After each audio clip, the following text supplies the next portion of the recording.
मैं आइंदा दिनों में आपको खबर देने लगा हूं, जिस दूध में एक गंदगी की छींट गिर जाए, इस गंदगी की छींट की बजाय पूरे का पूरा गोबर का टोकरा छिड़ जाए, उससे बेहतरी की तवक्को रखना मेरी दानिश में तो नहीं आता। आपने भी कहा था झंडा नहीं है, झंडे के बगैर तो आजकल हम टीवी पे नहीं बैठ सकते। वो क्या कर रहे हैं आप?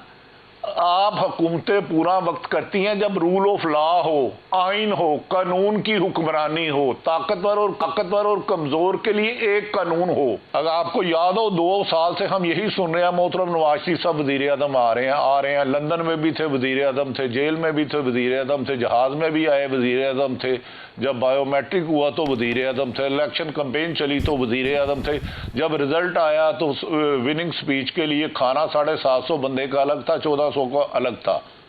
फिर क्या हुआ कि वो वजीर आजम नहीं बन सके। आपने बात की कि इंतखाब के बाद सियासी इस्तेकाम आ जाएगा। क्या इंतखाब हुए, क्या इलेक्शन हुए या सिलेक्शन हुए? सवाल ये है। अगर इंतखाब साफ शफाफ हुए 101% इस्तेकाम आएगा। अगर 90 दिन में आने वाले 13 माह रहते हैं, 90 दिन में इलेक्शन कराने वाले 7 माह रहते हैं, जिस दूध में एक गंदगी की छींट गिर जाए, इस गंदगी की छींट की बजाय पूरे का पूरा गोबर का टोकरा छिड़ जाए, उससे बेहतरी की तवक्को रखना मेरी दानिश में तो नहीं आता। एक तो आसफ अली जरदारी साहब सदर हुए, उनको बहुत बहुत मुबारक। दुआ है कि ये हुकूमत 5 साल पूरी करे, करती दिखाई देती है। सवाल ही नहीं पैदा होता। हुकूमत ना आई ना बनी, इसका वजूद गैर आईनी, इसका आईना गैर आईनी, इसको निगरान हुकूमत गैर आईनी रही। इस इलेक्शन में पाकिस्तान में मजहर अब्बास साहब मेरे उस्तादों की तरह, ट्रेड यूनियन मैंने इनसे सीखी है। आपने भी कहा था झंडा नहीं है, झंडे के बगैर तो आजकल हम टीवी पे नहीं बैठ सकते। वो क्या कर रहे हैं आप? हुकूमतें पूरा वक्त करती हैं जब रूल ऑफ लॉ हो, आइन हो, कानून की हुक्मरानी हो, ताकतवर और कमजोर के लिए एक कानून हो।